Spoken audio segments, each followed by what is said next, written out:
बायोसेवर्ट ने क्या कहा जानते हैं कि किसी भी चालक तार में विद्युत धारा बह रही होती है तो उसके द्वारा उत्पन्न चुंबकीय क्षेत्र में किसी बिंदु पर जो चुंबकीय क्षेत्र की तीव्रता होती है, चुंबकीय क्षेत्र की तीव्रता जो होती है वो चालक तार लंबाई के अनुक्रमानुपाती, बहने वाली धारा के अनुक्रमानुपाती, दोनों के बीच के कोण की ज्या के अनुक्रमानुपाती तथा चालक तार से उस बिंदु के बीच की दूरी के वर्ग के व्युत्क्रमानुपाती होती है। इसे ही बायोसेवर्ट का नियम कहा गया। किसी को कोई दिक्कत नहीं होनी चाहिए। और इसी यह जो फार्मूला आपका निकल के आया है, ये वाला जो फार्मूला है, इसी फार्मूला को कहते हैं लाप्लास सूत्र। क्या कहते हैं? लाप्लास सूत्र। इसी फार्मूले को आपको लाप्लास सूत्र कहा जाता है। किस वाले? इस वाले फार्मूले को क्या कहा जाता है? लाप्लास सूत्र। इसको याद रखिएगा कि इस फार्मूले को लाप्लास फार्मूला भी कहा जाता है। किसी को कोई दिक्कत नहीं होनी चाहिए। अब आगे, जैसा कि मैंने आप लोगों से कहा कि एक समान चुंबकीय क्षेत्र में किसी भी गतिमान आवेश पर लगने वाला जो बल होता है वो क्या होता है, इसके बारे में थोड़ा सा चर्चा कर लिया जाए। कि किसी भी, इतना तो ये हो गया मैटर इसका, यहां से एक अंडरलाइन ड्रा कर दिया जाए, इतना मामला इसका हुआ है। ध्यान से सुनिएगा, ये ऊपर वाले का है, ठीक है। अब अगर बात किया जाए, इसको यहां से थोड़ा, ये लाइन अच्छा नहीं लगेगा,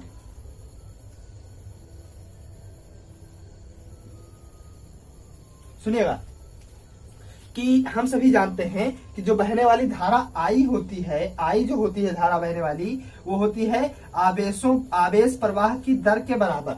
मतलब I is equal to Q upon t होता है। क्लियर है सभी को? तो अब दोनों तरफ हम L से मल्टीप्लाई करवा दें तो ये आपका आएगा I multiply by L is equal to आपका आएगा Q multiply by L upon t आएगा।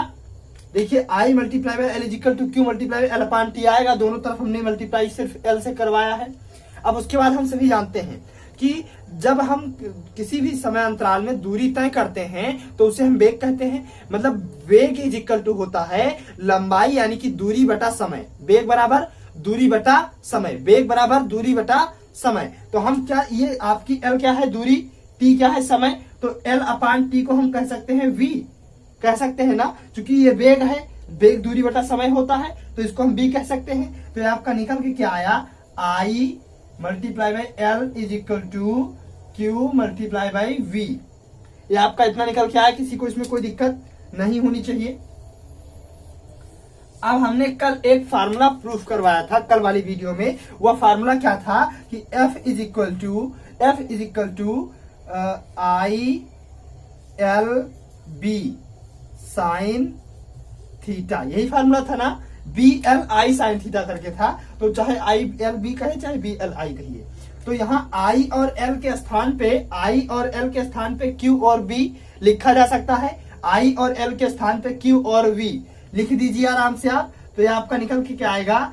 F is equal to Q V B sine theta.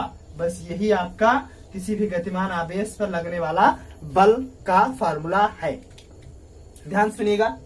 फिर यही बात, I is equal to Q multiply by T.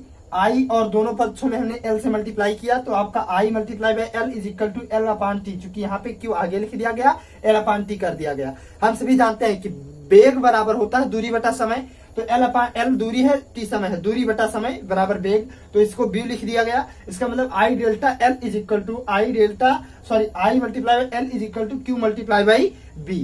कल एक फार्मूला था F is equal to IBL sine theta. IBL sine theta. I और L के स्थान पे Q और B लिखा गया तो F is equal to QBV sine theta आपका A निकल के आ गया। यहाँ पे वेग दिया गया है, इसका मतलब आवेश जो आपका है वह गतिमान आवेश है। तो किसी भी गतिमान आवेश पर लगने वाला जो बल होता है उसका व्यंजक यही है।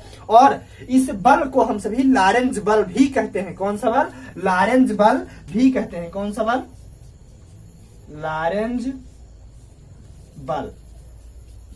इस बल को हम सभी लॉरेंज बल के नाम से भी जानते हैं। तो अगर हम यहाँ पे Q इज इक्वल टू एक कूलम माने और B is equal to 1 metre प्रति सेकंड माने तो चुंबकीय क्षेत्र की तीव्रता ही तो लॉरेंज बल कहलाएगी।